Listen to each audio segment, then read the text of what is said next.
Hello, everybody, and welcome to the GLOBIS Stories podcast. I am your host, W. Tanner Kirk. Today, I am joined by current part-time and online GLOBIS student, Tarsha. Thank you.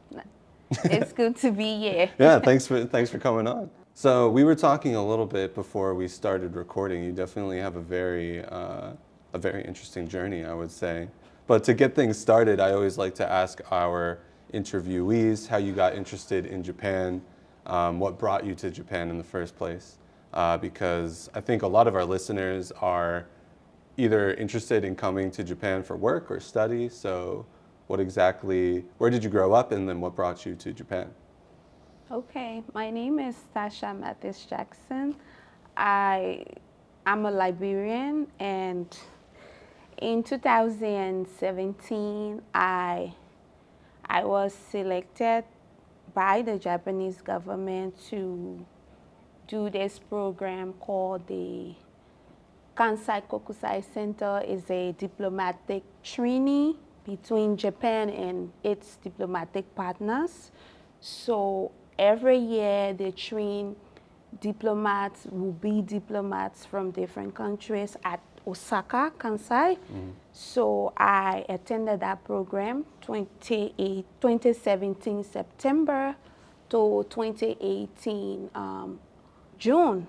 So after I graduated from that training course, it's like diplomacy, culture, a little bit of language. Okay. So then I went back home to the foreign ministry, and I was there for almost a year, and then I got appointed to be assigned at my embassy here in Tokyo.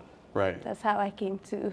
Gotcha. Yeah, so currently I'm here for work. Was coming to Japan, was that the first time for you traveling abroad, or had you been to other countries No, outside Liberia before? Yeah, I've represented our foreign ministry at the UN. UN Women 59 section. I was the only foreign ministry staff. Okay. Yes, it's actually a program for women empowerment, things women do in the society. And then our Ministry of Gender and Social Protection is the leading arm. Okay. Ministry for government, ministry for that program, but then they take key ministries to include on the dedication for impact, what contribution they have to give to. So foreign ministry then selected me through the deputy minister. So I was there in New York. Okay. And also been to India for 10 weeks. Okay. Did some IT training, went to several countries around here, maybe most of South Asia. Yeah, because my office currently, we cover from Japan 7 concurrent countries. So Gotcha. including South Korea, Thailand, New Zealand, Singapore. Yeah. Right. So, yeah. So Japan is kind of like your Asia base. Yeah. Interesting, yeah. No, Asia base, like, because we have China mission also. Okay. Yeah, so but 7 countries plus Japan, so 8 countries together. Gotcha. That sounds like a lot of work. Sounds pretty intense. Up and down. Yeah.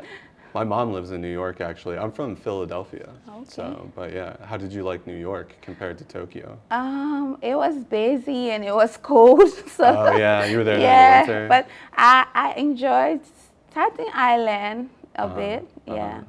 Yeah. I also went to what's the place? Texas, but Okay. I think without your own car, it's hard to move around like New York. Yeah, for sure. That's quite the difference, Texas and New York. Yeah. Yeah, they're almost like completely different countries in a way, I think. Sure. America's pretty unique in that way.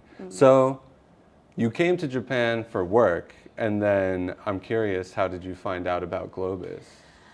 Well, for me, I think GLOBIS story is divine Yeah, for me. Right. Because back home, I tried to do a master's program and I had like few courses left. But then when I got my assignment, I had to come over, and there isn't online to continue. So I stayed. I came 2019 August to Japan, and by 2021, I was thinking like, why not get a master's in Japan? Japan is a good country, good system. So one day in my office in the evening hours, I just like, let me see what I can get from the internet. So I Googled and I said, English MBA in Tokyo. When I Googled that, the first thing that popped up was GLOBIS.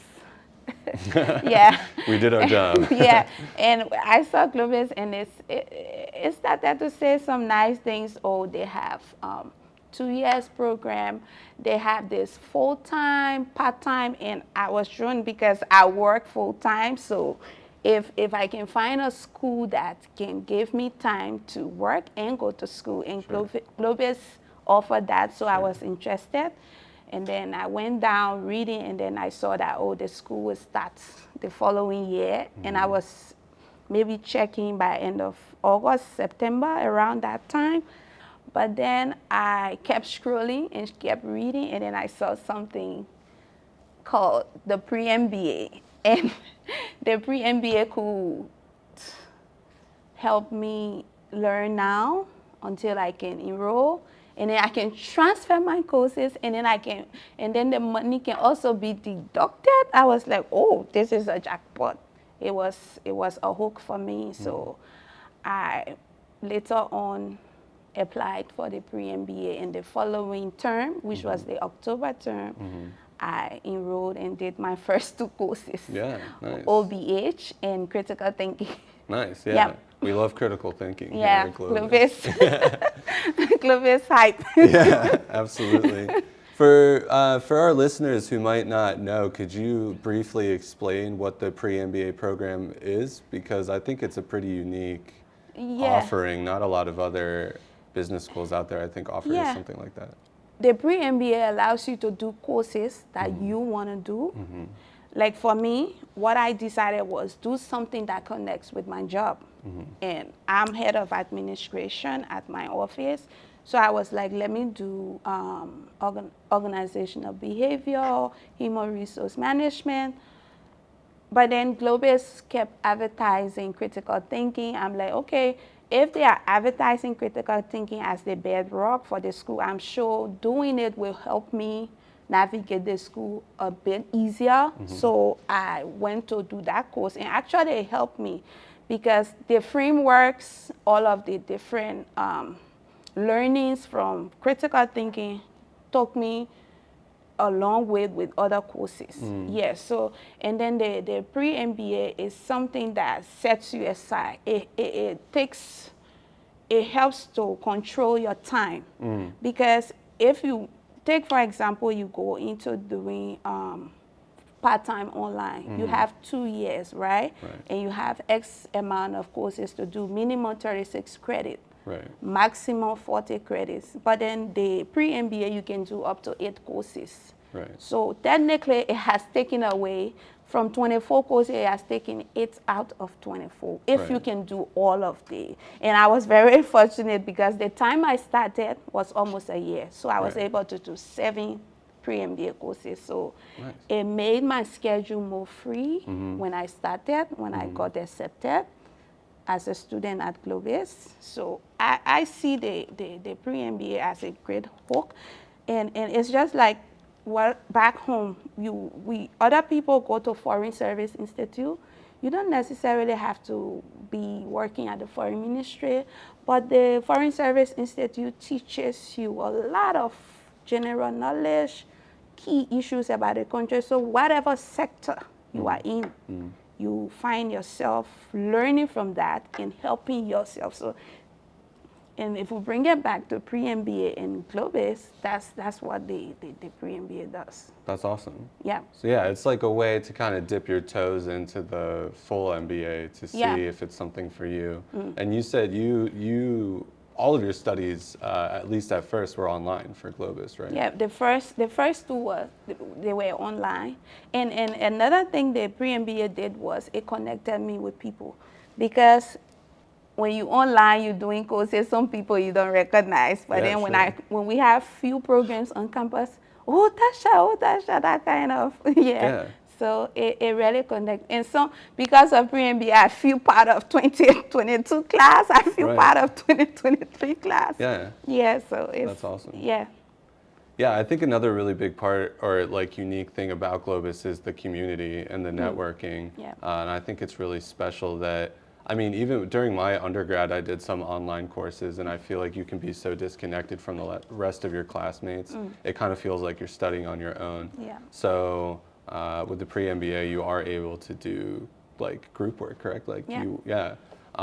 So it kind of, I guess, forces you in a way to interact with your cohorts. But again, you know, one of the best parts about getting an MBA is making those connections and building that network.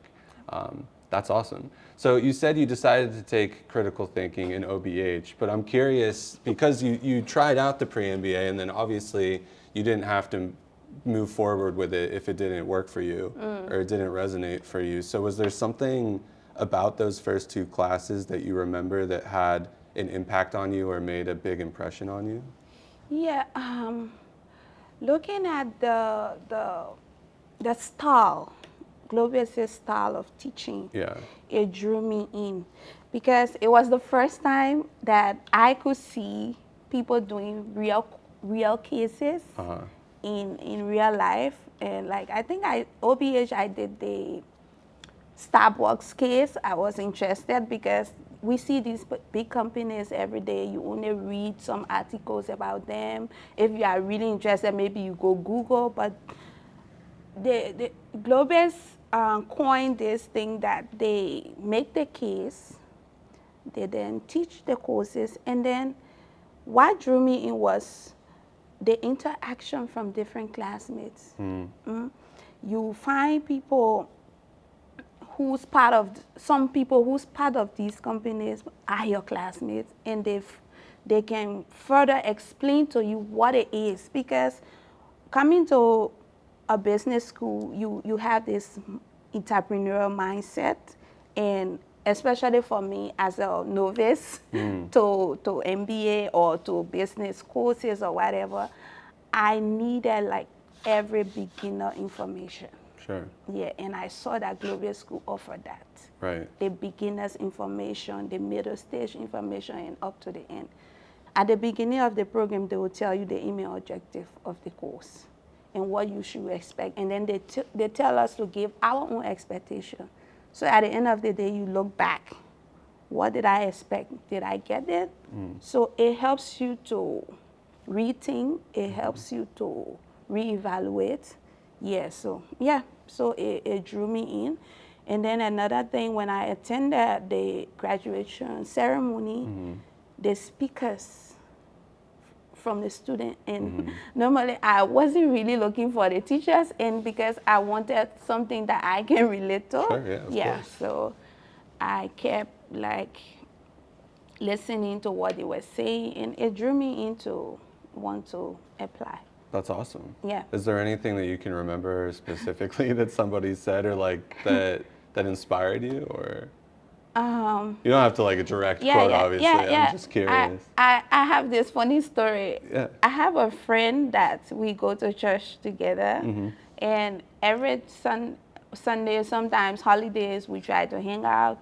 But she will always say to me, I have to go. She would say to us, we like 3-4 girls, I have to go do my assignment, you know, it's so tiring, blah, blah, blah. I'm like, which assignment? Today is Sunday, girl. And she's like, no, I have to go. So I'm like, where are you going? But she was actually studying at GLOBIS. I didn't know. So she sent me a text on WhatsApp inviting me to her graduation ceremony. And then that day, she was one of the speakers that spoke on behalf of her class. Yeah, you know, when you have somebody so close to you saying these things, she said something that there are mountains that stand behind mountains. And I just saw it as that's how she saw GLOBIS. This mountain, but because of the other mountains that are behind, it helps this big mountain to stand. So I'm like, if I can be part of this body. That's awesome. Yeah. Yeah. So. I love that. Like you said earlier, it's almost like your GLOBIS story is sort of divine. And I feel like that's such a funny coincidence. And like you said, a really close friend is also studying, and you didn't even realize that you were classmates, essentially. Yeah, that's amazing. So speaking of missions and inspiration, a really big part of the GLOBIS curriculum or becoming a part of the GLOBIS community is developing your kokorozashi, which is a Japanese term that I think a lot of international people out there might not be familiar with. So I'm interested, what does kokorozashi mean to you?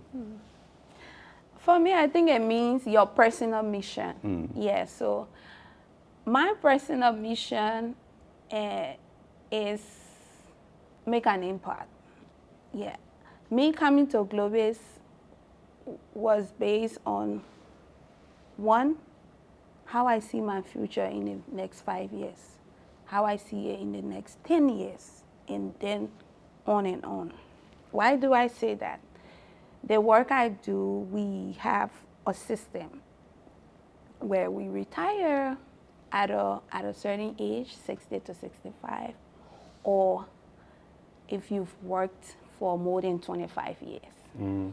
And I look at myself, and the time I started at the foreign ministry was so young. So I'm gonna be in my 40s, and I'll be like maybe up to those years.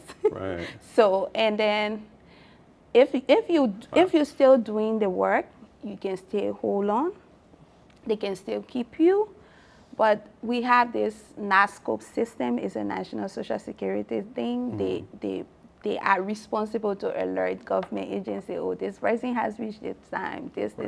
So I try to look at my future. If I leave the foreign service tomorrow, for example, will I be able to make the same impact I'm making while I'm here? Right? And our job is to an extent a PR job, a representation job, you know, and we get instructions and we execute bilateral understandings, right? So if by that time, I don't know what time, right? And I'm not doing this job, what's next? My job can make me to help 1, 2, 3 people, but that's not enough. So I decided that I want to do business. Maybe I currently have a school, elementary school in my country. The nursery is named after me. Sorry. Oh, that's awesome. So yeah, so and I'm like, is it enough? Okay, if I need to do business, I need to be schooled. I'm a novice with business, so do a business course or get a business degree to help, because we are privileged. It's a privilege to represent your country. There are millions that are citizens like you, and you've been selected or sent. So at the end of the day, what are you giving back? Everything I'm giving back now is a group, collective work, right? But I want my individual work. Sure. Like GLOBIS say, kokorozashi. Right. Yeah, so that's my mission. At the end of the day, and Japan has given me that platform to make some connections. Right. And then GLOBIS is giving me the platform to learn and to focus. You know, before GLOBIS, I was like, I'm going to do a 3-in-1 business. Salon, restaurant, boutique. Because this is something that I'm not natural with. And then I thought that it might sell back home. But then coming to GLOBIS, I see AI, I see a lot of other things. I'm a bit not too sure again if I'm going to pursue those 3. Right. I might do it because it's some passion that I have from small. Right. Yes. But will it give me that impact that I desire within, right? So I'm still trying to, like, Japan is hosting the expo for 6 months, April to October. And we go back and forth. We meet a lot of business people. So using GLOBIS Learning to connect with these people to help me later on. Right. Yeah, it's something I'm exploring. That's amazing. I love that. I think it's really important too because we do, like GLOBIS puts a really big emphasis on developing your kokorozashi. Like I'm a GLOBIS employee, but even for employees, when you interview for the company, they ask you about your kokorozashi, and it's a part of working here as well. But it doesn't have to be set in stone, and it's something that can kind of develop and evolve over time. Yeah, and then I wanted to ask as well, because you had mentioned before we started recording that you've had a couple opportunities to do some study abroad. And speaking of being able to make an impact and meet people around the world, I think you studied I did a 10-week course in New Delhi, India. And also I represented my country at the UN Women 59th section, New York. Yeah, where we sat for maybe 2 weeks in different meeting rooms discussing women issues, women's role in society, in the family, women's rights, human rights, those kind of, And as a Liberian woman, with all the impact we've made, having the first female president of Africa, Madame Salif, so I see myself as that representation. Yeah, so, and our former president once said, if your dream doesn't scare you, that's not good enough dream, right? You studied at CEIBS with GLOBIS, or yeah, we just returned from CEIBS. You must be exhausted. Shanghai, and I went to Bangkok afterwards. Did you go straight from Shanghai to Bangkok? Yeah, we rode a night train from Shanghai to Bangkok. Wow, really? Yeah, but the program was only in Shanghai. Yeah. Going Bangkok was our personal. We wanted to go to Great Wall. Yeah, we do have a campus in Thailand as well. Yeah, but the China Europe International Business School program, CEIBS for short, was very impactful. Especially when you come from where I come from, we have a perception about China, and GLOBIS gave that opportunity that I could see and feel what it is while in China, especially putting it together, Japan-America relation, Japan-China relation, Africa relation. So it made me to understand that inside the country is a bit different from outside. So, and these are the things that, one of the reasons that I'm here to do this interview, because I feel that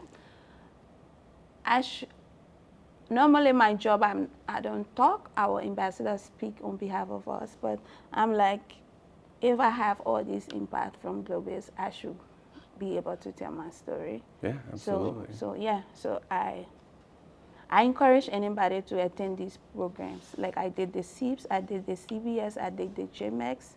And these programs impact you so much that it absorbs the time. Like you want to learn certain things about Japan, you take the whole year. But attending GMX just teaches in a nutshell.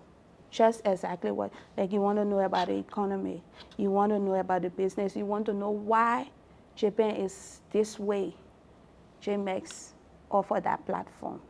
Yeah, so similarly with Thailand, similarly with China. So especially the work I do as a diplomat, knowing these things, it gave me an edge, actually. Yeah, because sometimes we go to these meetings and then it's not clear some of the ideas that they are bringing forth, but after attending these programs, seeing the physical companies, like when we went to China, we visited a lot of companies. Some of them not in Africa, some of them in Africa.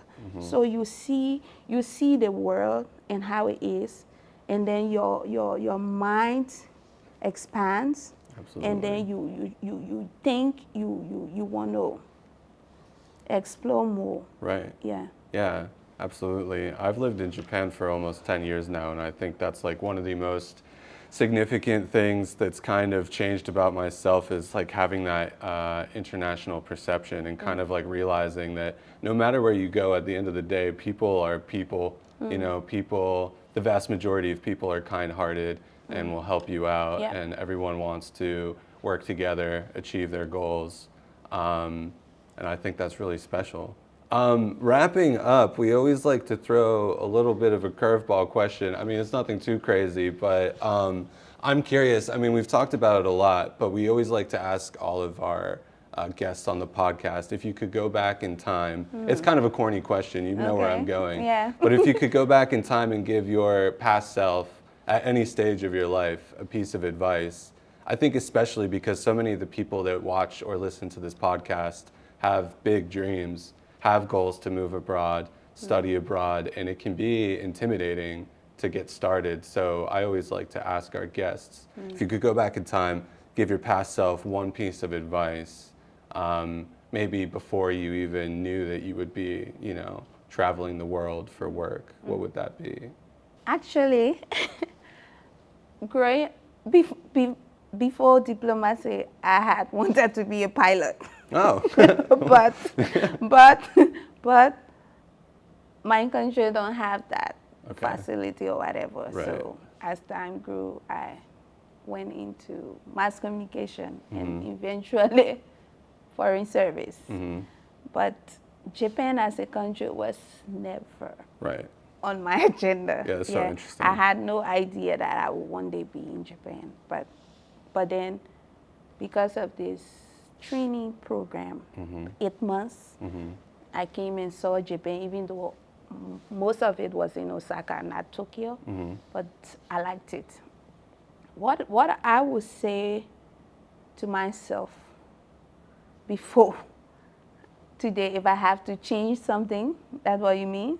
It doesn't have to necessarily be a change, but just any piece of advice. Yeah, like my younger self would learn everything that I came across and not take it for granted, because we don't know when we're going to use it.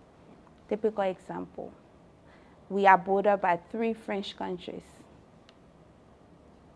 2, Guinea, Cote d'Ivoire. And it's mandatory to learn French in our schools. But back home, we like literally do it, so just pass the course and go. Right. But who knew I was going to become a diplomat? Sure. I need French. Right. And that thing kept playing on me that I had to like start over, you know? So if I had taken it the way I was supposed to take it back then, so it's just a typical example of whatever that comes our way, we should explore. Don't be scared to move around. I'm a typical example. Sometimes I said in GLOBIS class, I'm the only African. Almost all my classes. Yeah. It's sometimes when I'm entering the room, I'm like, oh God. But again, you have to take that bold step. And actually the atmosphere is there to learn, to interact. So it didn't matter for me after the 3-4 classes. So I'm good. So yes, just do it. Yeah, I love it. Just do it. Yeah. Yeah, I think it's a really good lesson, because sometimes even if people feel like, or I can look back on my life, you feel like you have a clear goal, but then it's so overwhelming and you don't even know how to get started. But so many opportunities will present themselves to you, and so many people miss out by not seizing that opportunity when it comes to you. That's kind of like a running theme that we've heard from a lot of students, which I think says a lot, that like at the end of the day, it's about taking the opportunity and making something happen with that opportunity. Yeah. So I think that's really awesome. Well, Tarsha, thank you so much for coming on. Is there anything else that you wanted to say or leave our guests with before we go? Hello. Nothing much. I would just say, let's make the impact that we can make now, and because we can tell what the future is, but what we can do is prepare for the future. So let's prepare now. Let's make whatever we can make of now. Yeah. Let's do it. Let's do it. Thank you so much for joining, and thank you guys for listening. Don't forget to like, subscribe, and comment on YouTube, Spotify, Apple Podcast, everywhere you get your podcasts. And again, thank you so much for being on. Arigatou gozaimasu. Arigatou gozaimasu.